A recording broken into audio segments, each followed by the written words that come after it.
Shalom, Boker Tov. Good morning, Shavua Tov. Greetings for a good week, fellow friends and readers. It's Monday, so this is your intro video to A.J. Levine's text on the Gospel according to John. This is our third week. That means we're reading chapter 3 this week. That means at the end of this week, we will be halfway through our group reading of A.J. Levine's text. This week, you're going to have a healing story that turns into a controversy, so that's something that we'll want to read for in the text. A man is healed and then is told by Jesus, pick up your mat and walk. And that's where we get the controversy. We get the controversy there because this purportedly takes place on the Sabbath, on Shabbat. And on Shabbat, there are certain categories of work that are prohibited. This is still the case today, as A.J. Levine notes in the text.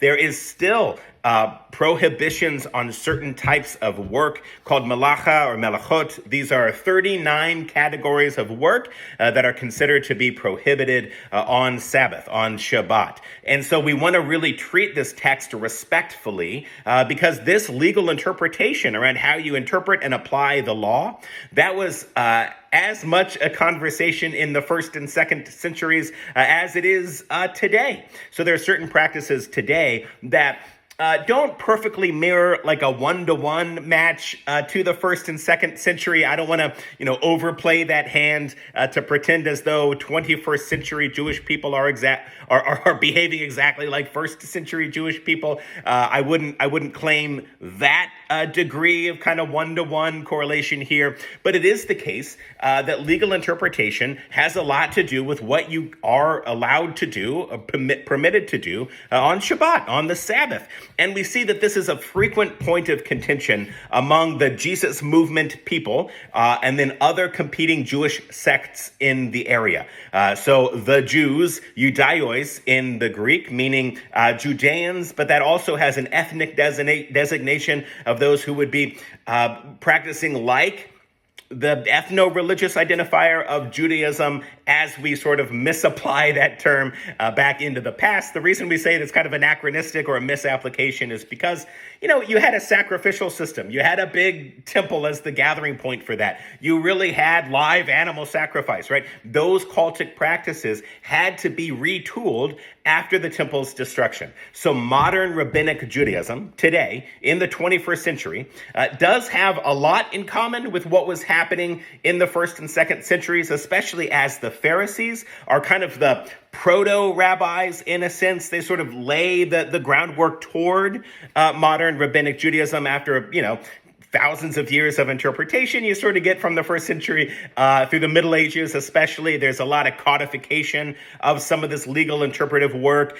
In the Middle Ages, you have some really big names in the world of sort of Jewish legal interpretation. Rambam is a big guy. That's Maimonides is a philosopher, a legal interpreter in the Jewish tradition. That's somebody who's working kind of roughly around the Middle Ages, who's codifying a lot of what you had coming before. So I just want to give that sort of history, but I also want to read these texts really respectfully, because although it does seem to be the case that the Judeans, the Judaios, are disagreeing, the Jews are disagreeing with Jesus, because that's where the controversy is. Pick up your mat and walk means that you're physically carrying something on Shabbat, and you're not supposed to carry things on Shabbat. That's one of the prohibited categories of work. And so that can sound foreign to us, I think, especially if you're not from the Jewish tradition.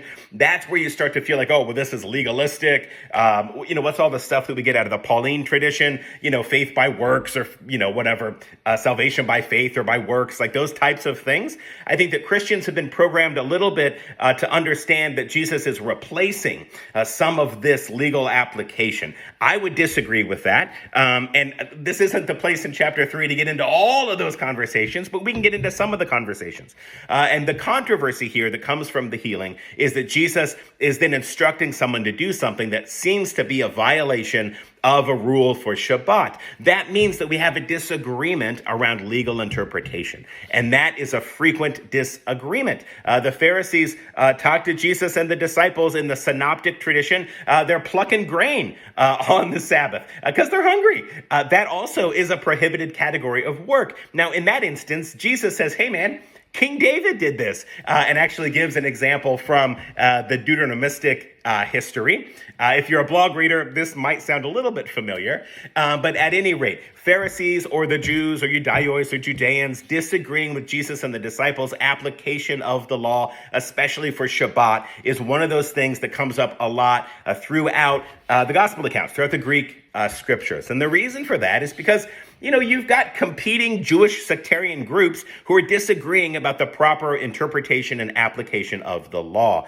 And it's not only the Jesus movement people versus the Jews or versus the Pharisees, the Sadducees, the Essenes, the Pharisees. These major sectarian groups did disagree with each other. Some believed in resurrection after death. Others did not believe in resurrection after death. Some said, yes, we need an oral tradition to teach us how to interpret the laws. Other people said we only need the written Torah, not the oral tradition. So all of these disagreements and debates, where we're positioning Jesus in them, consistent with the way that Jewish sectarian groups would have been debating at the time. There were two big major Pharisaic schools of thought, Hillel and Shammai, and those groups, man, they really went at each other. And so I just want to remind us of all of this history, because it's very easy to read this as saying, yes, it's Jesus versus the Jews. That's what it says in the text. That's how it's supposed to be. Jesus corrects, replaces, clears up stuff for the Jews. Certainly the Nicodemus story is going to go some way toward that end, toward that interpretation. Nicodemus is confused. Jesus has got the answers, this sort of thing. But this is just about proclaiming things about Jesus. That's what the gospel authors are doing. They are persuaded that Jesus has a special anointed status, whether that is as Mashiach or the Messiah, as the Christos or Christ, the Christ in Greek, that title, whether it's a special intimate relationship with God the Father, as we see in the gospel according to John.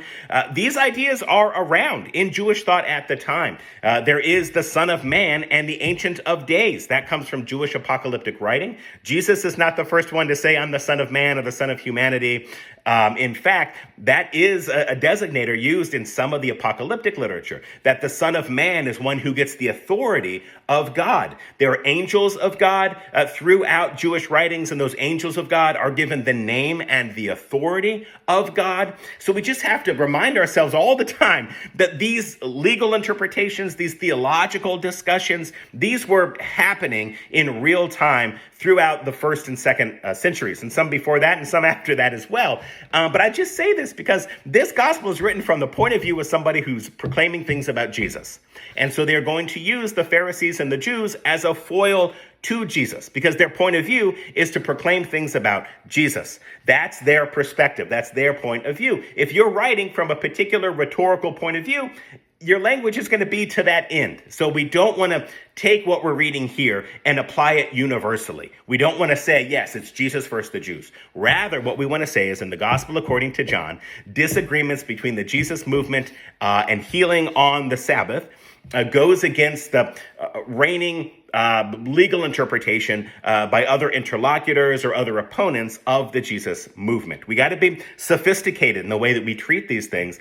Otherwise, we slip into this view that Jesus is doing something to replace, to correct, to clear up something about Jewish legal interpretation. That just isn't what's happening. These are Jewish people disagreeing about the correct interpretation and application of the law. So we get a healing story that then turns into a controversy. So that's what we're reading for.